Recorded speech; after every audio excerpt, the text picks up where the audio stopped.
जरा कल्पना कीजिए, एक खुला मैदान, चारों ओर ऊंची दीवारें और बीच में हजारों निहत्थे लोग। तभी अचानक गोलियों की आवाज गूंज उठती है। न कोई चेतावनी, न भागने का रास्ता और ना ही कोई रहम। 13 अप्रैल 1919 सिर्फ एक तारीख नहीं थी, ये वो दिन था जब भारत की आत्मा को गोलियों से छलनी कर दिया गया। 1919 का भारत पहले से ही अंग्रेजी हुकूमत के जुल्मों से जूझ रहा था और इसी दौरान ब्रिटिश सरकार ने एक काला कानून, रॉलेट एक्ट लागू किया, जिसके तहत किसी भी भारतीय को बिना मुकदमे के जेल में डाला जा सकता था। पूरे देश में गुस्सा फैल गया और अमृतसर में दो बड़े स्वतंत्रता सेनानी डॉक्टर सत्यपाल और डॉक्टर सैफुद्दीन किचलू को अंग्रेजों ने चुपचाप गिरफ्तार कर लिया, जिससे लोगों में आक्रोश और बढ़ गया। 13 अप्रैल का दिन बैसाखी का पावन त्योहार था और हजारों लोग जलियांवाला बाग में इकट्ठा हुए, कुछ विरोध के लिए, कुछ भाषण सुनने और कुछ बस मेले का हिस्सा बनने। लेकिन किसी को ये अंदाजा नहीं था कि ये जगह चारों ओर ऊंची दीवारों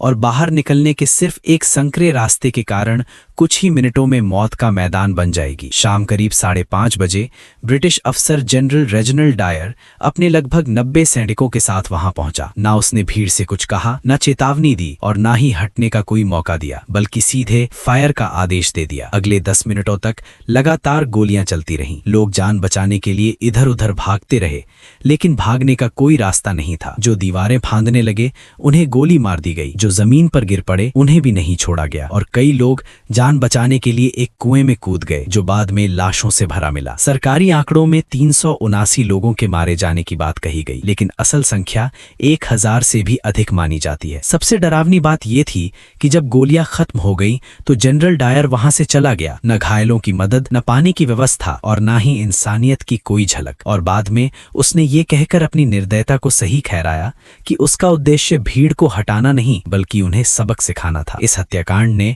पूरे भारत को झकझोर के रख दिया। रविंद्रनाथ टैगोर ने अपनी नाइटहुड की उपाधि लौटा दी और महात्मा गांधी को ये एहसास हो गया कि अब अंग्रेजों से न्याय की उम्मीद व्यर्थ है। यहीं से भारत के स्वतंत्रता संग्राम ने एक नया और निर्णायक मोड़ लिया। आज भी जलियांवाला बाग खड़ा है, उसकी दीवारें खामोश हैं, लेकिन उन पर लगे गोलियों के निशान आज भी बोलते हैं और हमें याद दिलाते हैं कि आजादी हमें उपहार में नहीं मिली, बल्कि इसके पीछे हजारों निर्दोष लोगों का बलिदान है। इसलिए जब भी हम आजाद भारत में सांस लें तो एक पल रुककर जलियांवाला बाग को जरूर याद करें, क्योंकि जो इतिहास भूल जाते हैं वे इतिहास बन जाते हैं। ऐसी ही इतिहास से जुड़ी दमदार और सच्ची कहानियां देखने के लिए चैनल को जरूर सब्सक्राइब करें। Mehra history files.